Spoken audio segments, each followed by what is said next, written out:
UI UX Python నేర్చుకోండి, లక్షలు సంపాదించండి. Join Quality Thought. నమస్కారం, వెల్కమ్ టు ఐ డ్రీమ్. ధర్మ మార్గం విత్ విజిత కార్యక్రమానికి స్వాగతం.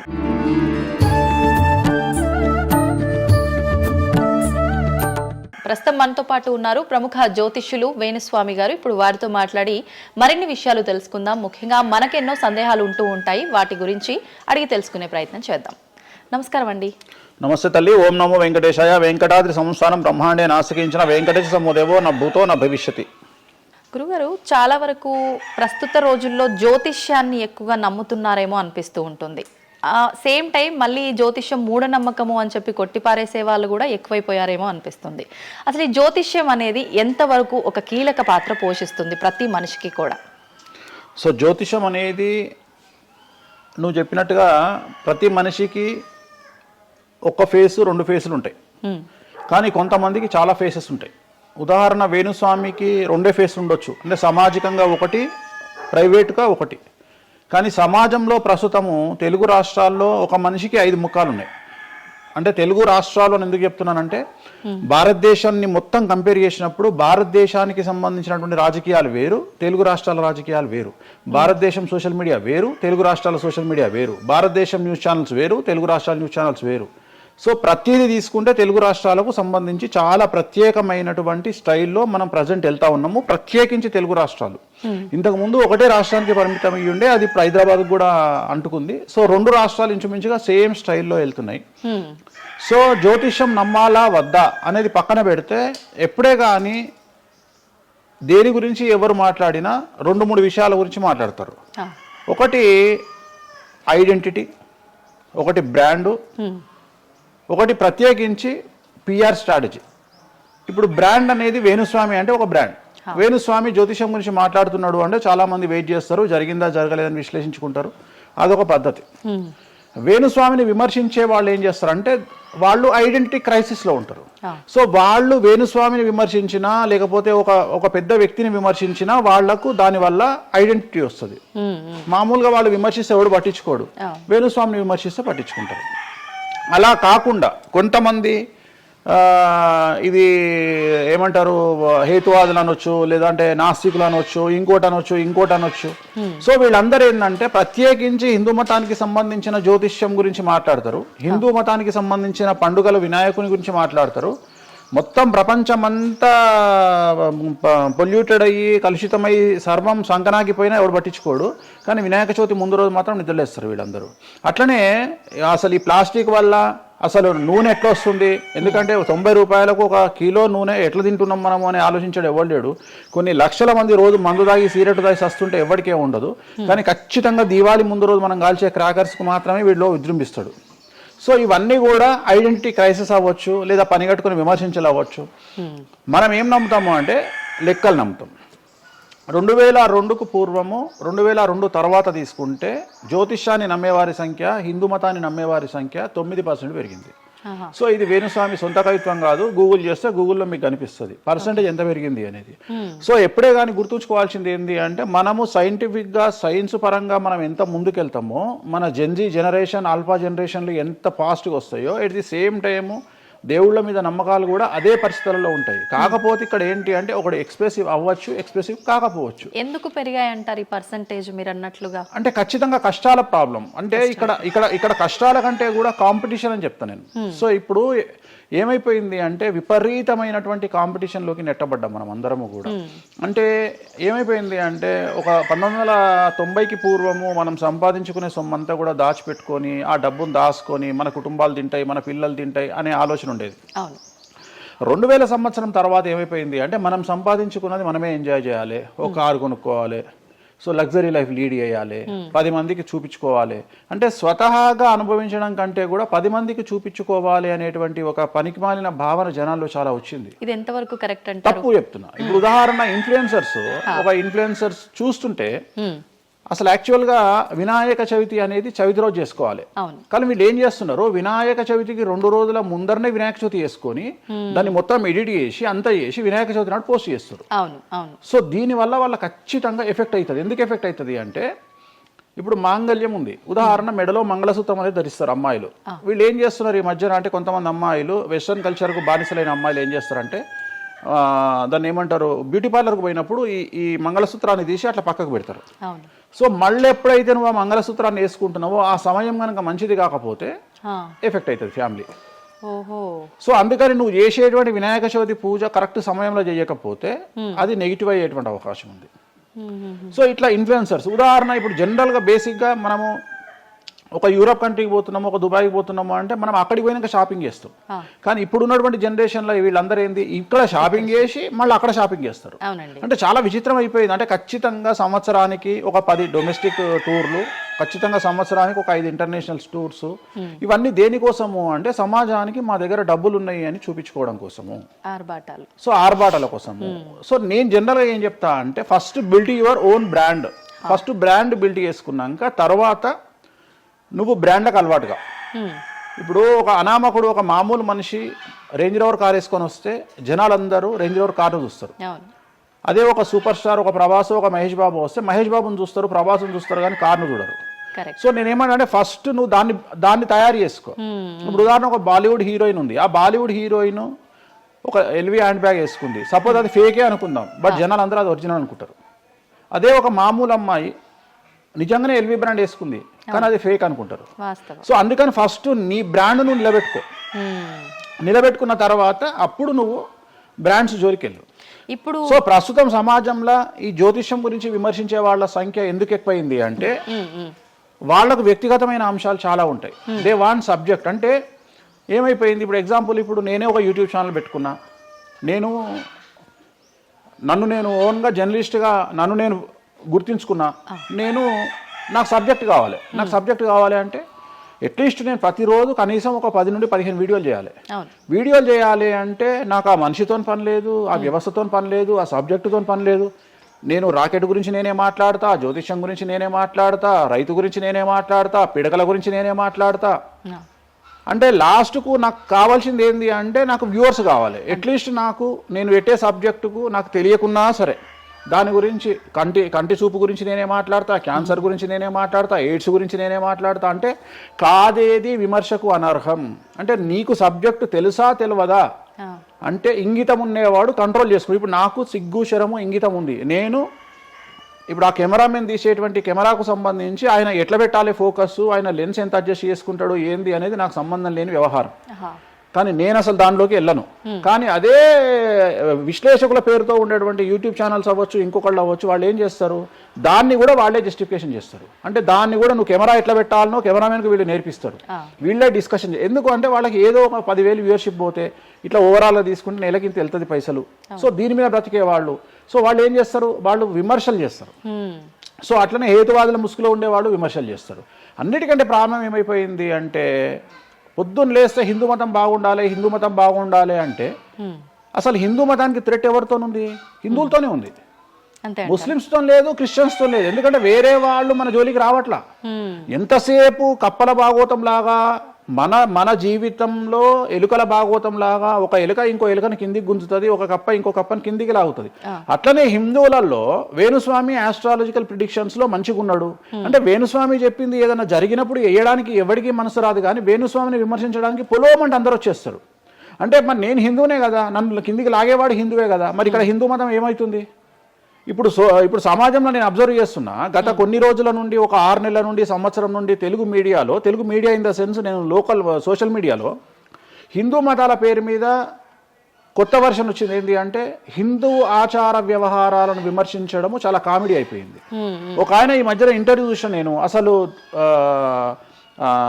దుర్గమాల లేదంటాడు ఆయన. నేను షాక్ అయినా, నేను ఇనుంటావు నువ్వు కూడా. నాకు ఆశ్చర్యం అనిపించింది. దుర్గమాల లేదు అంటే అమ్మవారి మాల, జనరల్ గా భవానీ మాల కరెక్ట్ వర్డ్, భవానీ మాల లేనే లేదు, అసలు చరిత్రలో లేదు అంటాడు. అంటే సమాజము ఏదో విధంగా భక్తి మార్గం వైపు వెళ్తుంది అంటే నువ్వు సంతోషంగా ఫీల్ అవ్వాలి, కానీ దాన్ని కూడా విమర్శించేవాడు ఎందుకంటారు ఇలా అంటే వీళ్ళందరూ పండితులు కాదు, వీళ్ళందరూ standing comedians or sitting comedians. ఒక ఆయన కూర్చొని మాటలు చెప్తాడు, వాళ్ళు నవ్వడం స్టార్ట్ కాగానే ఈయన మర్చిపోతాడు. ఇక ఈయన మర్చిపోయి అంటే ఆడవాళ్ళు నవ్వుతుంటారు, మగవాళ్ళు నవ్వుతుంటే ఈయన ఆనందానికి పరవశుడు అయ్యి ఇంకా వాళ్ళు నవ్వుతున్నారు కదా అని రెచ్చిపోయి ఇంకా గ్రహాలు లేవు, దేవుడు లేడు, ఏది ఒక బ్రాహ్మణుడయ్యుండి ఒక పండితుడయ్యుండి టోటల్ మన సబ్జెక్ట్కి వ్యతిరేకంగా మాట్లాడుతూ ఉంటాడు. అట్లనే ఆయన ఎవరో భవానీమాల లేదు అంటాడు. నేను నీకు వచ్చిన నష్టమేముంది, నువ్వు మొగోడివైతే భవానీమాల కాదు, ఎవరైతే కోయంబత్తూరులో ఈషా ఫౌండేషన్లో లింగభైరవ అమ్మవారు లేదని చెప్పు, అది నీ గొప్పతనం. నిజంగా లింగభైరవ అమ్మవారు లేనప్పుడు లేదని చెప్పు, ఆమె క్రియేటెడ్ కాడు, చెప్పొచ్చు కదా లేదు అని. ఎందుకంటే అక్కడ భయం ఏంటంటే ఎవరు తంతడు అని. వీళ్ళ భయం అంటే ఏంటంటే ఎక్కడైతే ఎవడు వీళ్ళకి అడ్డు రాడో అక్కడికి వస్తారు. వీళ్ళకి ఒరిజినల్ సబ్జెక్ట్ మాట్లాడే దమ్ము లేదు. సో ఇదంతా ఎంత చేసినా నేను అల్టిమేట్గా చెప్పేది ఏంటంటే జ్యోతిష్యానికి వ్యక్తిగతంగా నా దగ్గరకు వచ్చేవాళ్ళు నాకు జనాలకు చెప్పారుగా. ఇప్పుడు నేను ఒక మాట చెప్తా, ఇప్పుడు సీక్రెట్ మెయింటైన్ చేయాలనుకుంటారు ప్రతి ఒక్కడు, ప్రైవసీ మెయింటైన్ చేయాలనుకుంటారు. మామూలుగా హాస్పిటల్కి పోతేనే ఇవాళ ప్రైవసీ మెయింటైన్ చేయాలనుకుంటున్నారు.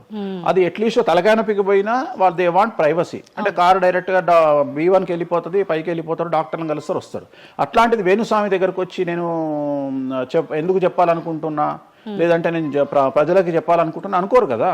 ఎవరో ఒకళ్ళు వేణుస్వామి దగ్గరికి వెళ్ళినప్పుడు కొన్నిసార్లు కొన్ని వీడియోలు తీసినప్పుడు 100 మందిలో ఒక వీడియో తీసినప్పుడు ఆ వీడియో పోస్ట్ చేస్తాము, దానివల్ల నా దగ్గరకు వచ్చినట్టు తెలుస్తుంది. కానీ 99% నా దగ్గరకు వచ్చినట్టు తెలియదు. నా దగ్గరికే కాదు, జ్యోతిషం అనేది ఎక్స్ట్రీమ్గా జనాల్లోకి వెళ్తున్నది. ఎట్ ది సేమ్ టైం భక్తి అనేది జనాల్లోకి వెళ్తున్నది.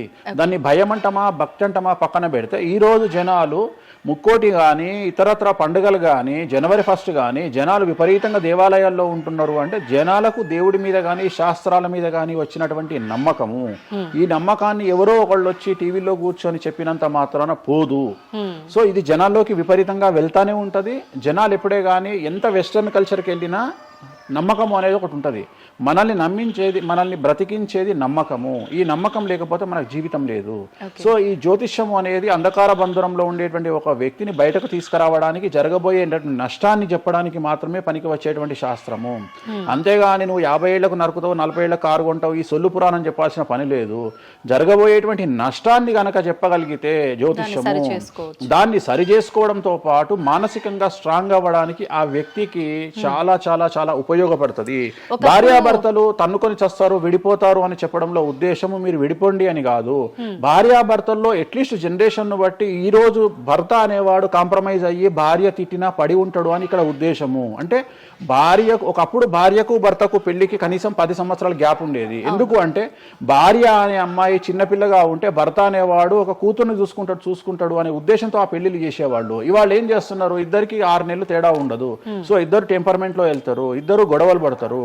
సో ఈ కండిషన్లో వాళ్ళిద్దరు విడిపోయేటువంటి తత్వం వైపు వెళ్తారు. కాబట్టి మొదలే మీ జాతకాలు బాగాలేవు, మీకు విడిపోయే అవకాశం ఉంది అంటే మిమ్మల్ని విడిపోమని చెప్పడం కాదు. ఇక్కడ మీరు జాగ్రత్తగా ఉండండి, కాంప్రమైజ్ కండి, ఈగోస్ పక్కన పెట్టండి, మీ పొసెసివ్నెస్ను పక్కన పెట్టండి.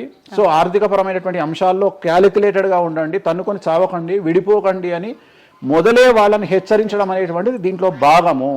కానీ ఇవాళ ఏమంటున్నారు, శుభమా అంటూ పెళ్లి చేసుకుంటే విడిపోమని చెప్తున్నాడు వేణుస్వామి అంటే దాన్ని శుభమా అని చెప్పరు నాయన. ప్రతి ఒక్కళ్ళకి అదే చెప్తున్నారు. ఆ మాతకు వస్తే మీరు పొద్దున్న లేస్తే 100 పెళ్లిలలో 80 పెళ్లిళ్ళు డివోర్స్ అవుతున్నాయి. మరి దీని మీద మీరే కదా డిబేట్ పెడతారు. సో ఇదంతా ఏంటంటే ఒక వ్యక్తిని విమర్శించాలనుకున్నప్పుడు వాళ్ళు ఏదైనా తీసుకురావచ్చు. దాన్ని రామ అంటే దాన్ని చిన్న పదాలు మారిస్తే ఆ రామ అనేది ఒక బ్యాడ్ వర్డ్ అవుతుంది. సో దాన్ని ఎట్లంటే చేసుకొని పోవచ్చు. కానీ ప్రస్తుతం దేశ కాలమాన పరిస్థితులలో జ్యోతిష్యం కానీ శాస్త్రాలు కానీ దైవత్వం కానీ తగ్గేదే లేదు, ముందుకెళ్తానే ఉంది. ఇప్పుడు ఒక మనిషి జననం దగ్గర నుంచి చనిపోయే వరకు జాతకం అనేది కొన్ని సందర్భాల్లో మాత్రమే చూడాలి అని చెప్పి ఒకప్పటి కాలంలో చెప్పేవారట. కానీ ఇప్పుడు మాత్రం పుట్టిన దగ్గర నుంచి ఎప్పుడు ఏ చిన్న సమస్య వచ్చినా జాతకం చూపించుకోవడము, అసలు ఇది మన సాంప్రదాయంలో లేనే లేదు అంటున్నారు. ఇది ఎంతవరకు వాస్తవం? నేను లాస్ట్ ఇయర్ ఒక హీరోకు ఒక బిడ్డ పుడితే నేను చెప్పినప్పుడు చాలా మంది మేధావులు వచ్చి నన్ను విమర్శించారు. చిన్న పాపకు జాతకం చెప్తారా ఎవడన్నా అని. నీకు తెలిసే ఉంటే కృష్ణదేవరాయల ఆస్థానం కానీ ఇతర రాజులు పెద్ద రాజుల ఆస్థానంలో కానీ ఆస్థాన సిద్ధాంతి అని ఉండేవాడు. వాళ్ళు ఏం చేసేవాళ్ళు అంటే రాణికి కూతురు పుట్టిన కొడుకు పుట్టిన వాళ్ళు వచ్చి మొత్తం లైఫ్కు సంబంధించిన జాతకాన్ని రాసేవాళ్ళు.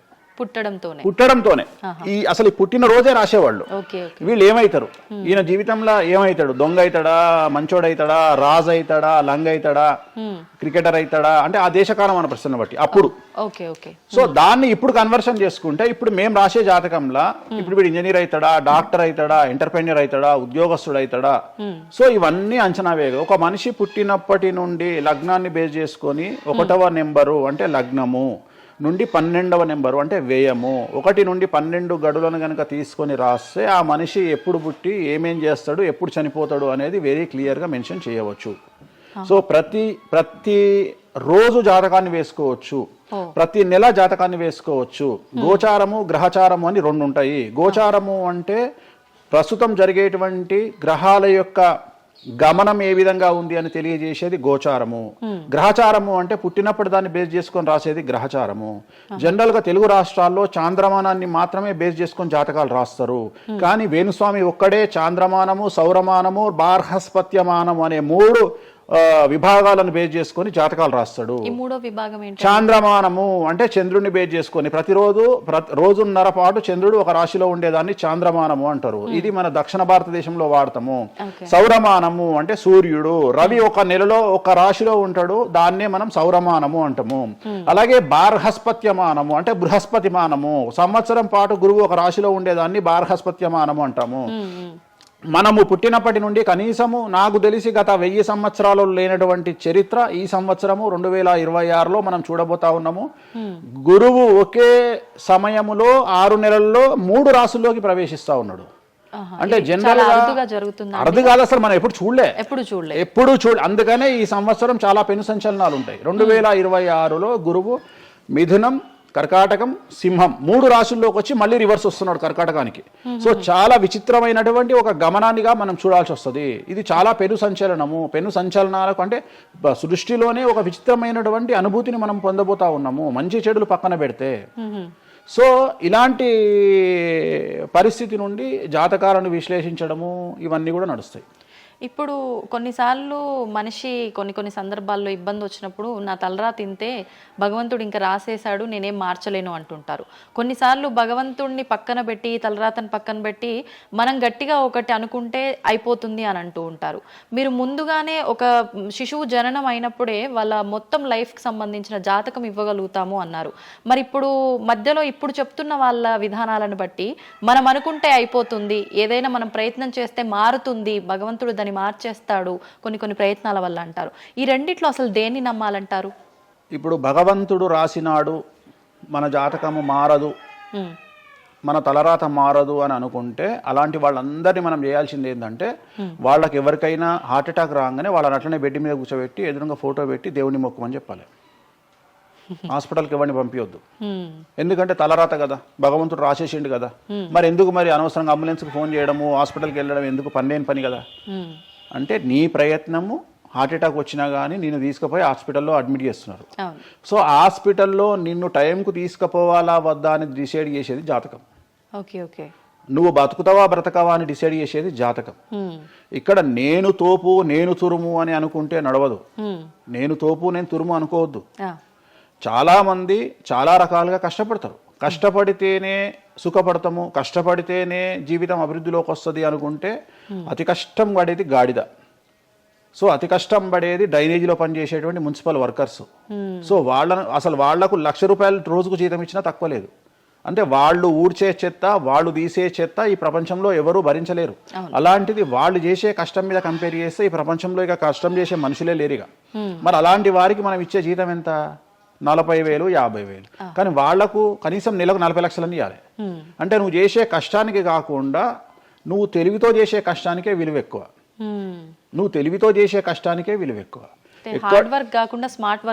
Exactly, smart work నమ్ముకోవాలి.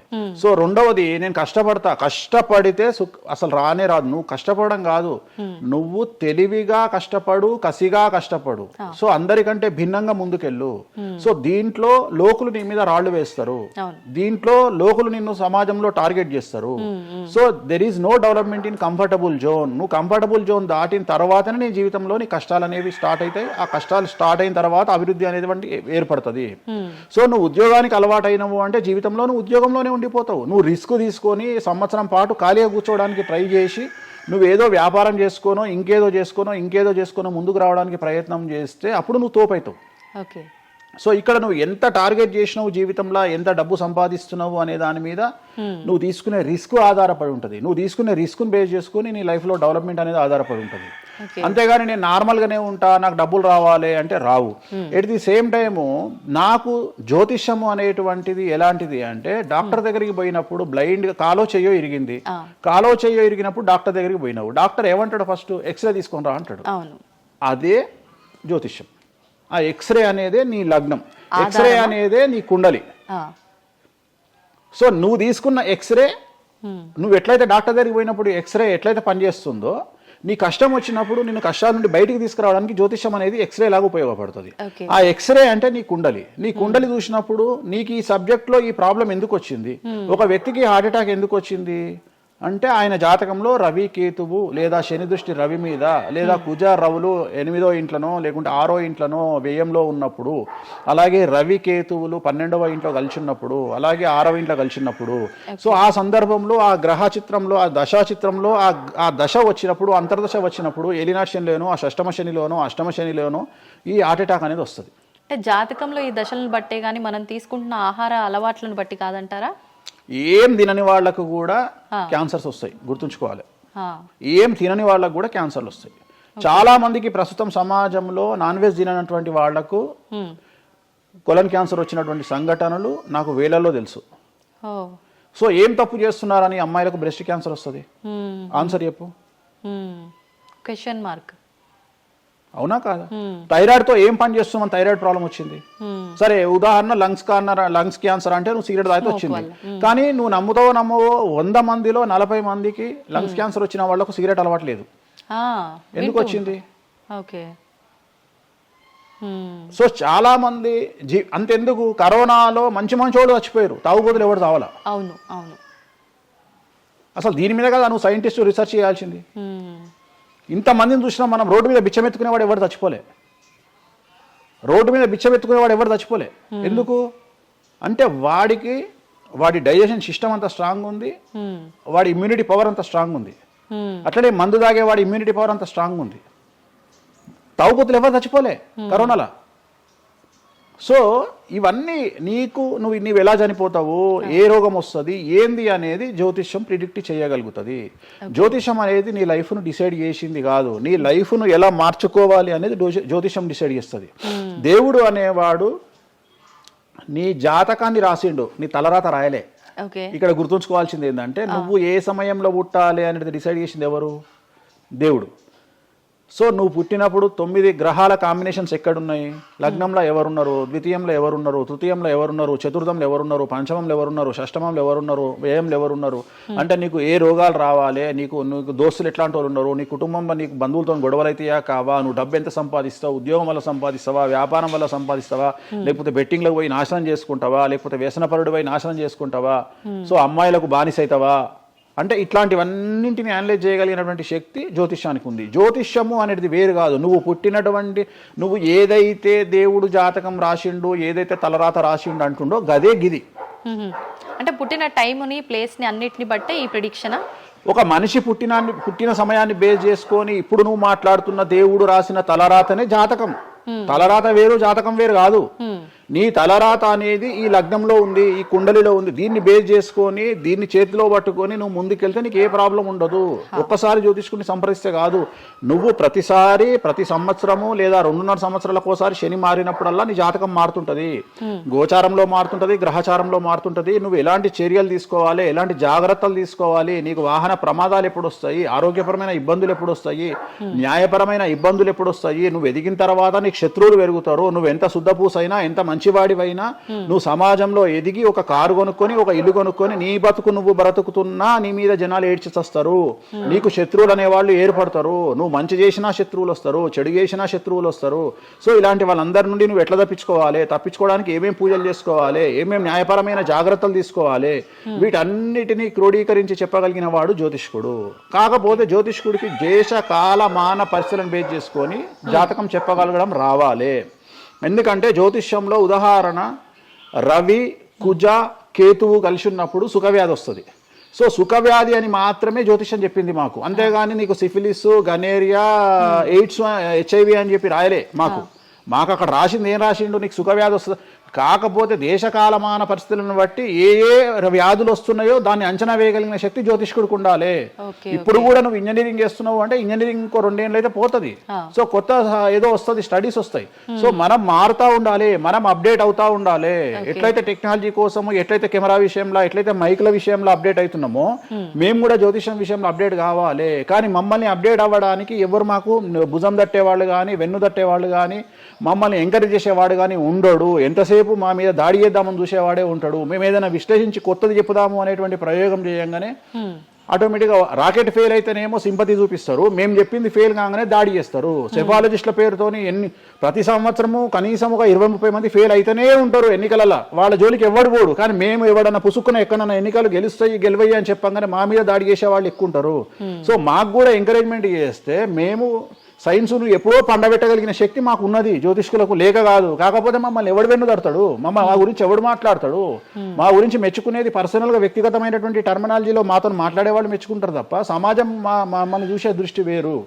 ఎంతసేపు మా దాంట్లోనే మాకుండదు. మా దాంట్లో యాచకా శత్రువు అంటే బిచ్చపోనికి బిచ్చపోరు శత్రువు అని మా దాంట్లో మాకే తన్నులాట. కామాఖ్యకు పోయి బలుడిచ్చి పూజలు చేసుకునేటువంటి జ్యోతిష్కుడు హైదరాబాద్కు వచ్చి అక్కడ బలులే లేవని చెప్తాడు ఒక జ్యోతిష్కుడు. సో ఇట్లా ఎందుకు చెప్తున్నారు అంటే వాళ్ళ కర్మ, మనం ఏం చేయలేము. సో ఓవరాల్గా జ్యోతిష్యం అనేది ఏదైనా చరిత్ర సృష్టించగలుగుతుంది. జ్యోతిష్యము అంటే మనిషి యొక్క తలరాతనే జ్యోతిష్యం. ఇప్పుడు మీరు చెప్పిన దాన్ని బట్టి అంతా మనం పుట్టిన టైము ప్లేస్ని బట్టే డిసైడ్ అవుతుంది ఈ ప్రెడిక్షన్ అంతా. అంటే న్యాచురల్గా బర్త్ జరిగితే ఓకే, కానీ ఇప్పుడు అన్ని ముహూర్తాలు పెట్టుకొని టైము అన్ని చూసి చేస్తున్నారు కదా, మరి ఇటువంటి వారికి జాతకం ప్రెడిక్షన్ కరెక్ట్ ఉంటుందా? ఆ ముహూర్తం పెట్టాలి అనేటువంటి టైమింగ్ కూడా ఆయన డిసైడ్ చేస్తాడు, దేవుడే. ప్రతిదీ మనం తోపులం అనుకుంటాం, నేను ఓన్గా ఆలోచిస్తున్నా అనుకుంటాడు. ఓకే, అది ఆల్రెడీ డిసైడెడే. నీ మనసులో ఆ భావం రావడానికి, నీ మనసులో ఆ ముహూర్తం పెట్టించుకోవాలి అని అనుకోవడానికి కర్త కర్మక్రియనే భగవంతుడు. మరి ఇది పెళ్లిళ్ళ విషయంలో ఎందుకు వర్తించదు? పెట్టుడు ముహూర్తాల్లో పెళ్లిళ్ళు వద్దు, అదంతా సఖ్యతతో ఉండరు భార్యాభర్తలు అంటారు కదా. అసలు ముహూర్తం మంచిదైతే ఎందుకు విడిపోతున్నారు అని ఇప్పుడు కొంతమంది మేధావులు అడుగుతారు. ఫస్ట్ నేను చెప్పే పాయింట్ ఏంటంటే, నీ జాతకాలే కలవకపోతే నువ్వు ఎంత మంచి ముహూర్తంలో చేసుకుంటే ఉంది. నీ జాతకాలు బాగుంటే, మీ జాతకాలు కలిస్తే నువ్వు అష్టమి నాడు పెళ్లి చేసుకున్నా, అమావాస్య నాడు పెళ్లి చేసుకున్నా ఏమీ కాదు. రైట్? సో నేను మాట్లాడే విషయం ఏంటంటే, నీ అబ్బాయి అమ్మాయి జాతకాలు బాగా కుదిరినప్పుడు వాళ్ళ లైఫ్ ఎక్కడో ఉంటుంది. చాలామంది there is calculated love, calculated relation. అమ్మాయి ఏమనుకుంటుంది, నేను నెలకు 1,50,000 సంపాదిస్తున్నా, నాకు ఖచ్చితంగా 2 లక్షలు సంపాదించే అబ్బాయి కావాలి అనుకుంటుంది. కానీ నన్ను జీవితంలో బాగా చూసుకునే అబ్బాయి కావాలి, నేను కాంప్రమైజ్ అవుతా, నీకు 1,00,000 వస్తుందా, నేను 1,50,000 సంపాదిస్తా, ఇద్దరం కలిసి 2.5 లక్షలతో బతుకుతాము అని ఏ అమ్మాయి అనుకోదు. సో ప్రతి ఒక్కడి క్యాలిక్యులేషన్ ఇదే. అలాగే అబ్బాయి ఏమనుకుంటాడు, నాకు 2 లక్షలు వస్తుంది కానీ నాకు చాలా అందమైన అమ్మాయి కావాలి అనుకుంటాడు. సో ఇక్కడ ఉన్న డిమాండ్కు తగ్గట్టు సప్లై లేదా. సో అప్పుడు ప్రాబ్లం ఏమవుతుంది, ఫైటింగ్. అప్పుడు ఏమవుతుంది అంటే కాంప్రమైజ్ అనేది స్టార్ట్ అవుతుంది. అంటే జ్యోతిష్యుడు జాతకాలు బాగాలేవు అని చెప్పినా ఇనే పరిస్థితులలో వీళ్ళు ఉండరు. రెండవది, జ్యోతిష్కులు కూడా ఏం చేస్తారంటే సాధ్యమైనంత వరకు ముక్కుసూటిగా ఆన్సర్ చెప్పకుండా, కుజదోషం ఉంది, 7వ ఇంట్లో కుజుడున్నాడు, 7వ ఇంట్లో శని కుజులు కలిసి ఉన్నారు, సో చాలా ప్రాబ్లం అవుతుంది. లేదా 7వ ఇంట్లో చంద్రుడు కుజుడు కలిసి ఉన్నారు, సో పిల్లవాడి తల్లి వల్ల సమస్యలు వస్తాయి, లేదా పిల్ల తల్లి వల్ల సమస్యలు వస్తాయి అని వీడు డైరెక్ట్గా అమ్మాయికో అబ్బాయికో చెప్పడు. లేదు మీ ఇద్దరికి సంతాన యోగం లేదు అని చెప్పడు. ఉదాహరణ 9:5 అయింది, ఇద్దరిది అమ్మాయిది అబ్బాయిది, సంతాన యోగం ఉండదు, షష్టాష్టకాలు అయినాయి. వీడేమంటాడు, షష్టాష్టకాలలో శుభ షష్టాష్టకాలు అంటాడు. అంటే విషయంలో మంచి విషయం ఉంటుందా? ఉండదు కదా. శుభ షష్టాష్టకాలు ఎక్కడి నుండి వచ్చినాయి? నువ్వు చెప్పేదే విషం అంటున్నావు, విషం అనుకుంటూ మంచి విషయం అంటున్నావు మళ్ళా. సో మంచి విషయం ఎక్కడ నుండి ఉంటుంది? ఉండదు. విషం వేసుకుంటే చస్తాడు. అట్లనే షష్టాష్టకాలు అంటే ప్రాబ్లం స్టార్ట్ అవుతుంది. అట్లనే 9:5 ఏకనాడి, వర్ణదోషము, యోని దోషము, ఇట్లా చాలా రకాల దోషాలు ఉంటాయి. సో ఈ దోషాలను ఏం చేస్తారంటే, ఈ దోషాలను ఎదుటి వ్యక్తికి నిజాయితీగా చెప్పడం మానేసి సాధ్యమైనంత వరకు వీళ్ళు పెళ్లి చేసుకోవాలి అనే ఇంటెన్షనల్ గా పాజిటివ్ వేలో వెళ్తాడు. రెండవది ఏంటంటే, ఆల్రెడీ వీళ్ళు ఏం చేస్తారు, మేము ఫిక్స్ అయ్యి మేమిద్దరం ఫిక్స్ అయినాము, మేము పెళ్లి చేసుకుంటాము అని డిసైడ్ చేసుకొని వస్తారు అక్కడికి. అప్పుడు వాడు ఇవన్నీ చెప్పి వాళ్ళ మనసును విరగొడతాడా? విరగొట్టాడు. జనరల్గా ప్రపంచంలో ఏ అమ్మాయి తండ్రి కానీ ఏ అబ్బాయి తండ్రి కానీ తన బిడ్డనో తన కూతురో తన అల్లుడో నాశనం కావాలి అని కోరుకోరు. కానీ చెప్పగలిగినటువంటి పరిస్థితుల్లో ఎవరు ఉండాలి? జ్యోతిష్కుడు ఉండాలి. సో అది నేను చేస్తున్న ప్రస్తుతం కలియుగంలో. వేరే వాళ్ళు ఎవరు చేయట్లేదు ఆ విధంగా. ఎందుకంటే రేపొద్దున కలిసి ఉండకపోతే 2 కుటుంబాలు బాధపడతాయి, సమాజంలో చెడ్డ పేరు వస్తుంది, వీళ్ళ లైఫ్ స్పాయిల్ అయిపోతుంది. సో అందుకని నేను చాలా జాగ్రత్తగా మొదలే డిసైడ్ చేసి నీకు ఈ ప్రాబ్లం ఉందిరా బాబు, నువ్వు జాతకాలు నీకు కలవలేదు, వివాహం చేసుకోకు అని చెప్తా. వీళ్ళ జాతకాలు బాగా లేకున్నా తీసుకుపోయి మంచి ముహూర్తం చూసుకొని పెళ్లి చేసుకుంటే ఆ ముహూర్తం వీళ్లను సఫలీకృతులను చెయ్యదు. నీ జాతకం బాగుండాలి. అట్లనే నువ్వు ఏ టైంలో పుట్టాలనో డిసైడ్ చేసుకున్నా అని నువ్వు అనుకొని సిజేరియన్ పెట్టుకుంటావు, కానీ ఆ టైంలో నువ్వు నక్షత్రమే చూస్తావేమో కానీ 6వ ఇంట్లో ఉండే గ్రహాలు 12వ ఇంట్లో గ్రహాలు డిసైడ్ చేయగలిగింది భగవంతుడు. ఆ టైంలో ఒకవేళ వ్యయస్థానంలో గ్రహాలున్నా 6వ స్థానంలో గ్రహాలున్నా జాతకం అంతా కింద మీద అవుతుంది. ఒకవేళ కుజుడు ఉండే స్థానాన్ని బట్టి చంద్రుడు బుధుడు ఉండే స్థానాన్ని బట్టి జాతకాలు కరెక్ట్గా డిసైడ్ చేయకపోతే ఆటిజంతో మగపిల్లలు పుడతారు. సో ఇన్ని సమస్యలు ఉంటాయి. సో చాలా ఈజీగా సిజేరియన్ ఆపరేషన్ చేసుకోగానే పిల్లలు మంచిగా పుడతారు అని కాదు అక్కడ. ఎందుకంటే నువ్వు పిల్లలు మంచిగా పుట్టాలి లేదు అనేది డిసైడ్ చేయడానికి it will take 3 to 4 hours. కానీ 3 to 4 minutes లో జ్యోతిష్కుడు డిసైడ్ చేస్తుంది. అది తప్పు. ఓకే ఓకే, ధన్యవాదాలండి, చాలా చక్కగా వివరించారు. ఓం నమో వెంకటేశాయ.